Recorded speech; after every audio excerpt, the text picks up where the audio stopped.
नमस्कार, साफ संदेश से मैं नील कौशिक। न्यूज अपडेट 7 बजे कार्यक्रम में आप सभी दोस्तों का स्वागत है। दोस्तों, कार्यक्रम की शुरुआत आज फिर एक बार कोरोना से करेंगे और आज हम उस विषय पर भी थोड़ी विस्तार से ही चर्चा करना चाहेंगे, क्योंकि जिस प्रकार से भारत में तेजी के साथ दोस्तों कोरोना का महासंकट आन पड़ा है, पूरा वैश्विक समुदाय इसको लेकर चिंतित हो चला है। और अमेरिका, रूस सहित मैं आपको बताऊं उन देशों की लिस्ट जिन्होंने मदद के लिए भारत की ओर हाथ बढ़ाया है, उनमें अमेरिका, रूस, France, Japan, Britain, Germany, Australia, UAE, Hong Kong, Saudi अरब और दुबई सहित लगभग दर्जन से अधिक देशों ने भारत को मदद की पेशकश की है और कुछ ने तो मदद के लिए वहाँ से राहत सामग्री रवाना कर दी है। दोस्तों, उसमें से गैस, जो ऑक्सीजन गैस है, उनका ज़्यादा है। कुछ देशों के पास तो ऐसे मोबाइल ऑक्सीजन प्लांट भी है दोस्तों, जो चलती फिरती एक दुकान है, लेकिन ऑक्सीजन की भरमार है, ऑक्सीजन देते हुए लोगों को जीवन देता है। ऐसा प्लांट विश्व के कई देशों में है और भारत को पेशकश भी की गई है। और दोस्तों, जिस प्रकार से भारत के पीएम केयर्स फंड से जो 551 जो ऑक्सीजन प्लांट जिला मुख्यालयों पर लगाने की प्रधानमंत्री नरेंद्र मोदी ने घोषणा की है, उसको लेकर भी काफ़ी पॉजिटिव इसका असर हुआ है। और प्रत्येक राज्यों में दोस्तों मौत का सिलसिला जो है कोरोना को लेकर वो भी कुछ थमा है। और आज हम आपको बताएं, अगर आंकड़ों के लिहाज से भी देखें दोस्तों, तो कम से कम 9 राज्य ऐसे हैं जहां कल की बनिस्बत मामले कम आए हैं। और दोस्तों, हमने कल भी आपको बताया था, कल 11 ऐसे राज्य थे जो परसों की बनिस्बत उनमें मामले कम आए थे। तो अब आप इसे अंदाज़ा लगा सकते हैं कि कोरोना की लहर को रुकना होगा दोस्तों, रुकना होगा। और इसको रोकेंगे आप और हम सब मिलकर। और इसका ताज़ा उदाहरण मैं आपको बता दूं, पिछले 24 घंटे में 3,54,533 मामले आए हैं पूरे भारत में। और दोस्तों, कल की बनिस्बत ये मात्र 4,842 मामले अधिक है। और कल जो आए थे मात्र 2,905 मामले अधिक आए थे परसों की बनिस्बत। तो ये सिलसिला जरूर रुकेगा दोस्तों, वरना ये 30 40 हजार रोजाना ज़्यादा आने भी लगा था। जो भारत के अंदर पीक का अनुमान वैश्विक समुदाय के बुद्धिजीवी लोग लगा रहे हैं, साइंटिस्ट लोग लगा रहे हैं, उसका अनुमान दोस्तों ये लग रहा है कि भारत का पीक जो है वो वर्तमान के चरम में चल रहा है। और इस वीक पीक के साथ और 2 4 5 7 दिनों के अंदर अंदर हम वापस कोरोना का ग्राफ जो है उसको नीचे लाने में कामयाब होंगे। और ऐसा भारत की स्टेटों का जो आंकड़ा है वो कह रहा है दोस्तों। और इसके ऊपर प्रधानमंत्री नरेंद्र मोदी द्वारा भी बहुत अथक प्रयास किए जा रहे हैं दोस्तों। उनकी पूरी टीम लगी है रोजाना, वो हर समय 3 4 4 मीटिंगें रोजाना कोरोना को लेकर, कोरोना के मामलों को लेकर और विभिन्न व्यवस्थाओं को लेकर कर रहे हैं। वाकई में प्रधानमंत्री नरेंद्र मोदी के प्रयास भी सराहनीय है दोस्तों। सभी राज्य सरकारें भी अपने अपने स्तर पर भरपूर प्रयास कर रही है और उन सभी के प्रयासों को हम साफ संदेश की तरफ से सलाम करते हैं दोस्तों। और सार्थक तो तब होगा सब कुछ जब ये आंकड़े एकदम से नीचे आने लगेंगे और कोरोना की लहर है वो भारत के अंदर अपना प्रचंड स्वरूप और समेटते हुए नीचे आएगी। और यहाँ से जिस प्रकार पहली लहर में गायब हो गई थी, आंकड़े एकदम शून्य जैसे हो गए थे, उसी प्रकार से फिर एक बार ऐसा हो जाए तो दोस्तों, पिछली बार तो प्रथम लहर के दौरान तो नरेंद्र मोदी का जो सख्त लॉकडाउन था उसकी वजह से भी कुछ राहत मिली थी, कंट्रोल हुआ था।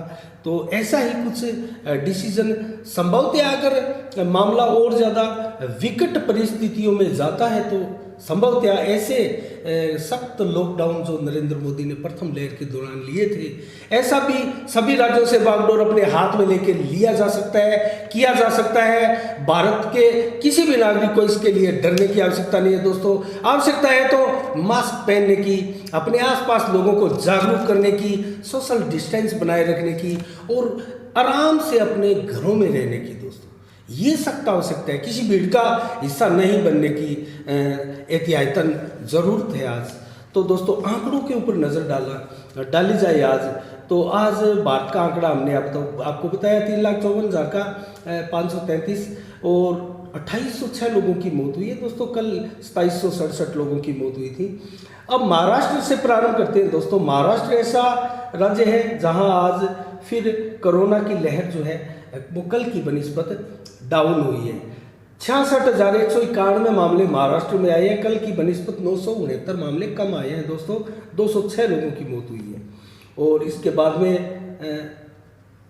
अगर जिक्र करें दोस्तों उत्तर प्रदेश का, तो 35,311 मामले उत्तर प्रदेश में आज आए हैं। और कल की बनिस्बत अगर देखें दोस्तों तो 2,744 मामले उत्तर प्रदेश में भी कम आए हैं। इसका मतलब उत्तर प्रदेश में भी ये लहर जो है वो बेअसर होने जा रही है, क्योंकि कल भी परसों की बनिस्बत मात्र आंशिक बढ़ोतरी हुई थी 817 की। तो इस प्रकार से उत्तर प्रदेश भी अगर सबसे बड़ा स्टेट है दोस्तों भारत का, और यहाँ अगर कोरोना कंट्रोल होता है, उत्तर प्रदेश, बिहार, राजस्थान, पश्चिम बंगाल, महाराष्ट्र ऐसे स्टेटों में 5-7 में अगर कोरोना कंट्रोल होता है तो दोस्तों कोरोना को जो है ज़्यादा कोरोना को समेटने में भारत सरकार को दिक्कत नहीं आएगी। इसके बाद में दिल्ली को लेते हैं दोस्तों। दिल्ली लगातार दूसरा दिन है दोस्तों जो कल की बनिस्बत मामले डाउन आ रहे हैं। कल भी 228 मामले कम आए थे। आज कल की बनिस्बत 1170 मामले कम आए हैं। 22,933 मामले आए हैं। 350 लोगों की मौत हुई है। कल 357 लोगों की मौत हुई थी। और कर्नाटक का मामला देखें तो 34,804 मामले आए, 143 लोगों की मौत हुई है। कल 208 लोगों की मौत कर्नाटक में हुई थी और 29,438 मामले आए थे। बेशक 5,366 मामले कर्नाटक में बढ़े हैं, लेकिन मौत का ग्राफ कुछ कम हुआ है। क्योंकि इसका रीज़न ये है दोस्तों कि ऑक्सीजन के चलते भी, ऑक्सीजन की कमी के चलते भी मौतों का ये जो ग्राफ था वो एकाएक अचानक बढ़ा था। और आप अगर अंदाज़ा लगाएं आप दोस्तों, पिछले 3 दिनों से 2 दिनों से आप अंदाज़ा लगाएंगे तो पूरे भारत के अंदर मौत का जो ग्राफ है मात्र 150 की रफ्तार से आगे बढ़ रहा है, जबकि एक साथ 500-700 800 की संख्या में ये बढ़ने लगा था दोस्तों। तो कुल मिला के इसमें स्थिति में नियंत्रण और कंट्रोल होता हुआ दिखाई दे रहा है। और मध्य प्रदेश का आकलन करें तो 13,601 मामले मध्य प्रदेश में आज आए हैं। और दोस्तों कल की बनिस्बत 683 मामले ज़्यादा है, आंशिक बढ़ोतरी मान सकते हैं। कल 104 मौत हुई थी, आज 92 मौत हुई है दोस्तों। आज जिन राज्यों का हम मौत का ग्राफ देख रहे हैं तो मौत का ग्राफ आज कुछ राज्यों में कम नजर आ रहा है। इसके बाद में छत्तीसगढ़ का ले दोस्तों, तो छत्तीसगढ़ में 4,065 मामले कल की बनिस्बत कम आए हैं। तो ये भी एक बहुत खुशी की बात है दोस्तों। छत्तीसगढ़ में 12,666 मामले आए हैं। कल 16,731 मामले आए थे। 199 लोगों की आज मौत हुई है। कल 218 लोगों की मौत हुई थी। इससे अंदाज़ा आप आसानी से लगा सकते हैं। हम बिल्कुल आपको एकदम पॉजिटिव न्यूज़ दिखाएंगे, और अगर पॉजिटिव न्यूज़ ना भी हो तो ज़रूर हम आपको वो आंकड़े ज़रूर दिखाएंगे, लेकिन जो पॉजिटिव न्यूज़ जहाँ जहाँ भी है वो भी निकाल के लाकर आपको दिखाने का प्रयास करेंगे दोस्तों। केरल का मामला ले तो 28,469 मामले केरल में आज आए हैं। कल 26,685 आए थे। कल की बनिस्बत 1,784 मामले ज़्यादा आए हैं। 30 लोगों की मौत हुई है। कल 25 लोगों की मौत हुई थी। और तमिलनाडु का जिक्र करें तो 15,659 मामले आज तमिलनाडु में आए हैं। आंशिक रूप से 817 मामले बढ़कर आए हैं। 82 लोगों की मौत हुई है। कल 80 लोगों की मौत हुई थी। और गुजरात का देखें दोस्तों, 14,292 मामले आज आए हैं और आंशिक रूप से ही 195 मामले बढ़कर आए हैं। कल 14,097 मामले आए थे। 152 लोगों की मौत हुई थी। आज 157 लोगों की मौत हुई है। राजस्थान का मामला देखें दोस्तों तो 15,809 मामले आए हैं। 74 लोगों की मौत हुई है। कल भी लगभग इतनी मौत हुई थी। कल की बनिस्बत 454 मामले बढ़कर आए हैं राजस्थान में। पश्चिम बंगाल में देखें तो 15,888 मामले आज 24 घंटों में आए हैं और 1,607 लोग मामले जो है बढ़कर आए हैं। 57 लोगों की मौत हुई। कल 59 लोगों की मौत हुई थी। हरियाणा में देखें दोस्तों तो 10,985 मामले आए हैं। कल की बनिस्बत आज बढ़कर आए हैं। लगातार नहीं तो हरियाणा में मामले घट रहे थे। 494 मामले बढ़कर आए हैं। 64 लोगों की मौत हुई है। कल 60 लोगों की मौत हरियाणा में हुई थी। आंध्र प्रदेश में देखें तो 12,634 मामले आए हैं। 69 लोगों की मौत हुई है और कल की बनिस्बत 936 मामले अधिक आए हैं। बिहार में देखें तो 12,795 मामले आए हैं दोस्तों आज बिहार में, और 68 लोगों की मौत हुई है। कल 77 लोगों की मौत हुई थी और कल की बनिस्बत 436 मामले बढ़कर बिहार में आए हैं। तेलंगाना में देखें तो 6551 मामले आज आए हैं और 43 लोगों की मौत हुई है। कल 38 लोगों की मौत हुई थी, लेकिन कल की बनिस्बत 1575 मामले कम आए हैं तेलंगाना में। कल 8126 मामले तेलंगाना में आए थे।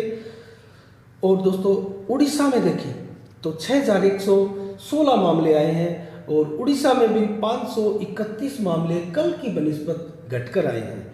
तो ये उड़ीसा के लिए भी अच्छे आंकड़े, 7 लोगों की मौत हुई है, कल 8 लोगों की मौत हुई थी।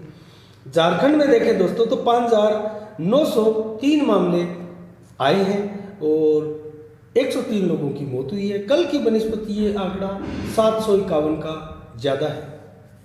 पंजाब में देखें तो 6980 का आंकड़ा आया है दोस्तों। कल ये आंकड़ा 5663 का था।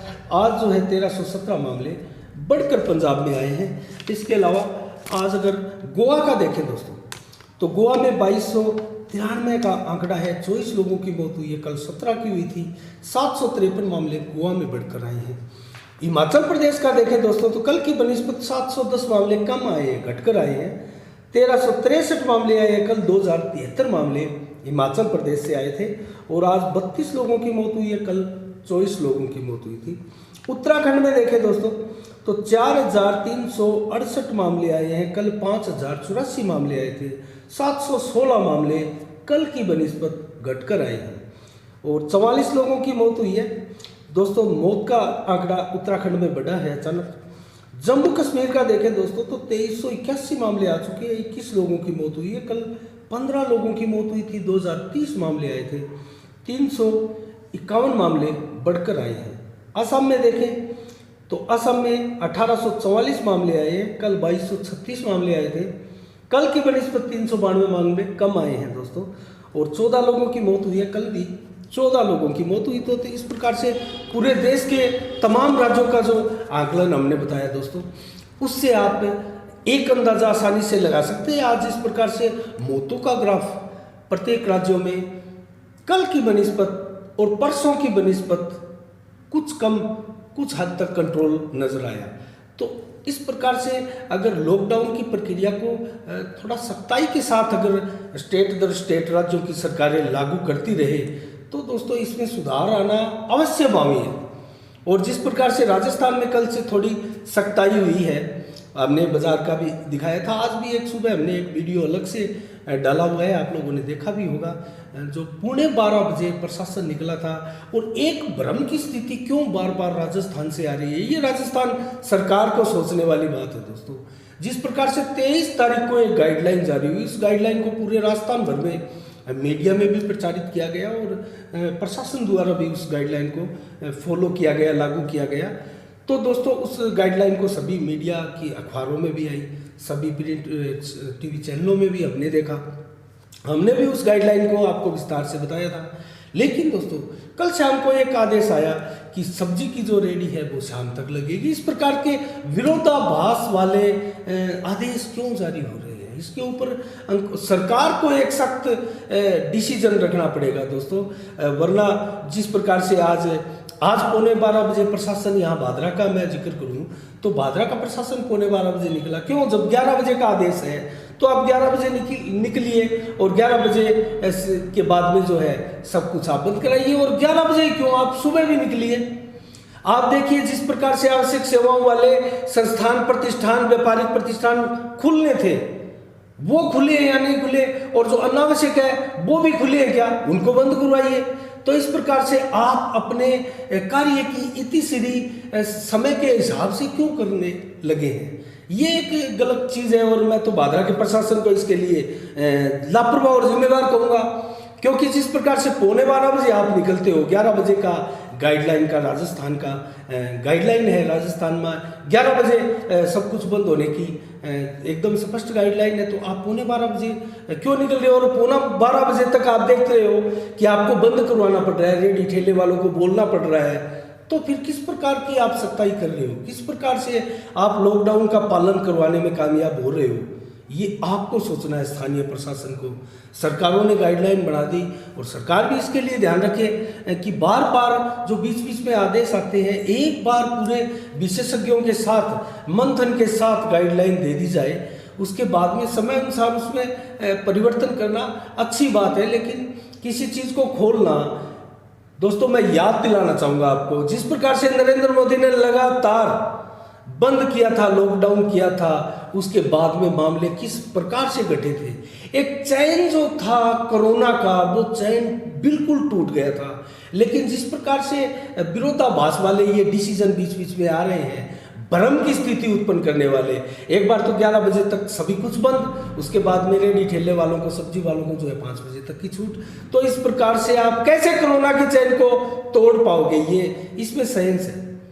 तो इसके ऊपर सरकार को मनन करना है। हम साफ संदेश के माध्यम से इस प्रकार की निवेदन करते हैं कि सख्त गाइडलाइन, सशक्त गाइडलाइन जरूर आपको देनी चाहिए और उसके लिए फॉलो करवाने के लिए प्रशासन को भी सशक्त आदेश आपको देने चाहिए कि इतना बजे आप एकदम चेक कीजिएगा, बार बार राउंड लगाइएगा और कौन ढिलाई कर रहा है, कौन उसका उल्लंघन कर रहा है गाइडलाइन का, उसको फाइन कीजिएगा। तो दोस्तों तब जाके ये मामले रुकेंगे। इसके लिए मैं भादरा आसपास की खबरों का अगर दोस्तों जिक्र करूं तो भादरा में कल वैक्सीनेशन नहीं हो पाया था और आज वैक्सीनेशन 29 जगह वैक्सीनेशन भादरा में चल रहा है दोस्तों।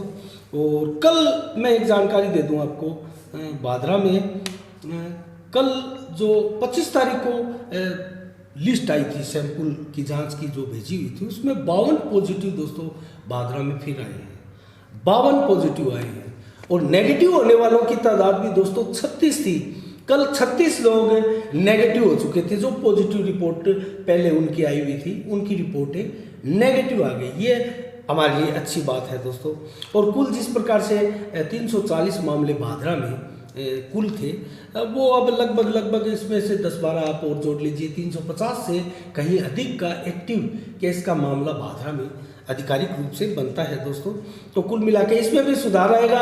और जो 52 पॉजिटिव भादरा में आए दोस्तों, मैं उनका अगर कौन से गांव से, शहर से और वार्ड नंबर, कस्बा के वार्डों में से थे, उनका जल्दी से मैं आपको बता देता हूँ। कलाना से 12 आए और अजीतपुरा से 9, किराड़ाबड़ा से 5, छानीबड़ी से 2, डुंगराना से 2 और बोजला से 2, नेठाना से 3, बरवाना से 1, बीड़ भादरा से 1 और न्यांगड़ से 1, अनूपशहर से 1, मुनसरी से 1, अमरपुरा से 1 और ढाणी बड़ी से 1 मामला आया। और कुल मिला के 11 भादरा कस्बे के वार्डों से आए। और जो वार्डों से मामले आए वो वार्ड नंबर 1 से 2, वार्ड नंबर 38 से 1, वार्ड नंबर 39 से भी 1 और वार्ड नंबर 4 से 2, वार्ड नंबर 1 से 1, वार्ड नंबर 40 से 2, वार्ड नंबर 32 से 1 और वार्ड नंबर 35 से भी 1। इस प्रकार से मामले जो है कस्बे के वार्डों में विस्तृत रूप से फैल रहा है। उसी प्रकार दोस्तों देहात क्षेत्र में भी गाँव से जो है कोरोना ज़्यादा फैल रहा है, उसको रोकने की आप हम सब की जिम्मेदारी है। हम अगर सोशल डिस्टेंस का पालन करें, गाइडलाइन एकदम अच्छे से फॉलो करें दोस्तों, मास्क लगा कर निकले। मैं देख रहा हूँ हम वीडियो भी बनाते हैं, हम पूरे बाज़ार में दोस्तों भ्रमण भी करते हैं, तो ज़्यादातर देखते हैं दोस्तों नाक के नीचे यहाँ मास्क जो है लगाया जाता है। सांस तो हम नाक से लेते हैं दोस्तों, सांस के द्वारा जब गाइडलाइन विश्व के सभी जो विशेषज्ञ हैं, वैज्ञानिक है दोस्तों, साइंटिस्ट है, उन्होंने जब बताया कि हवा में भी संक्रमण की मार है, तो दोस्तों नाक को अच्छी तरह से ढककर रखना ही सही प्रकार से मास्क लगाना है। मास्क को यहाँ से लगा के आप पूरा एरिया कवर करना होता है आपको, लेकिन कैमरे को देखकर लोग जो है मास्क को ऊपर करते हैं। तो कैमरे से डरने की क्या आवश्यकता है? ये देखकर एक प्रकार से हंसी भी आती है दोस्तों। कोरोना से नहीं डर लग रहा और कैमरे से डर लग रहा है, पुलिस के चालान से डर लग रहा है, पुलिस की गाड़ी को देखकर डर लग रहा है। तो इस प्रकार की ये भ्रमित स्थिति है। क्यों मतलब भ्रम में है इस प्रकार से लोग कि काय का डर है कैमरे का? कैमरे का किस प्रकार का डर है?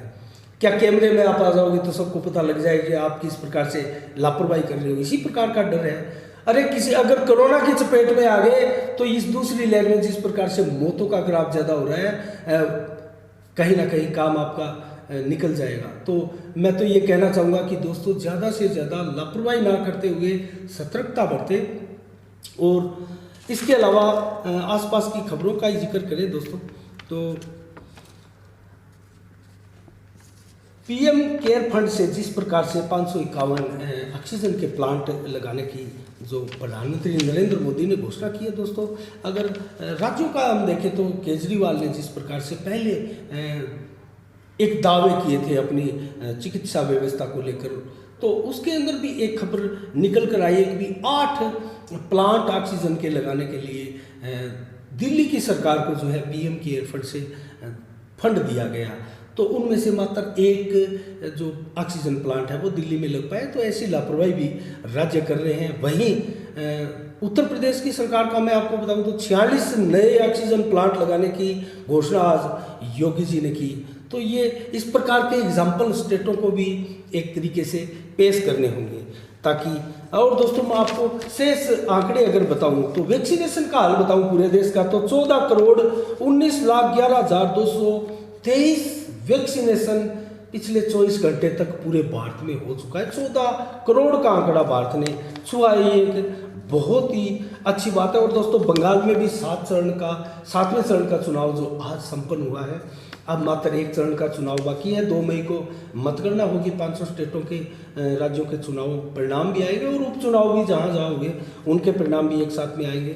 और दोस्तों इसके अलावा अब तक जो देश में एक्टिव केस है उनके बारे में जिक्र करें तो 20,07,333 केस जो है एक्टिव है। 20 लाख का आंकड़ा एक्टिव केस का हमारे देश में, ये बहुत बड़ा आंकड़ा है दोस्तों। और इसके अलावा अब तक मौत का जिक्र करें भारत में तो 1,95,117 लोगों की मौत भारत में हो चुकी है दोस्तों। और जो आज मामले आए हैं भारत में 3,54,533, उनमें दोस्तों 2,18,561 ठीक होकर घर जा चुके हैं, रिकवर हो चुके हैं। तो रिकवरी रेट जो भारत का हमारा है वो लगातार 90 से ऊपर है और ये अच्छा रिकवरी रेट पूरे विश्व में माना जा सकता है और कहा जा सकता है। और इसी के दम पर दोस्तों भारत का इम्यूनिटी पावर जो मजबूत है, और मैं भारत के साथ अगर तुलना करूं तो बांग्लादेश, पाकिस्तान, अफगानिस्तान, आसपास के हमारे इन देशों का भी जो इम्यूनिटी पावर है लोगों का दोस्तों वो मजबूत है कहीं ना कहीं अन्य देशों की बनिस्बत।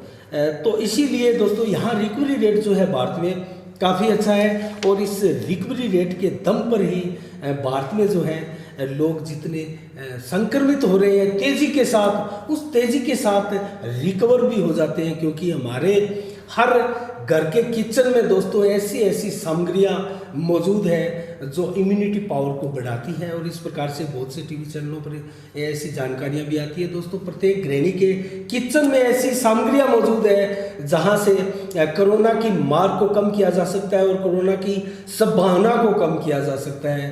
तो इसी के साथ ही दोस्तों आज के 7 बजे के कार्यक्रम में मैं बस इतना ही कहूँगा। और कल जो है 7 बजे फिर नई खबरों के साथ, ताज़ा विश्वसनीय और स्टिक खबरों के साथ हम फिर आपसे रूबरू होंगे, आपके सामने हाजिर होंगे। तब तक के लिए आप अपना बहुत बहुत ख्याल रखिएगा और मुझे दीजिएगा इजाज़त। सात संदेश से मैं अनिल कौशिक, नमस्कार, जय भारत, जय जय राजस्थान।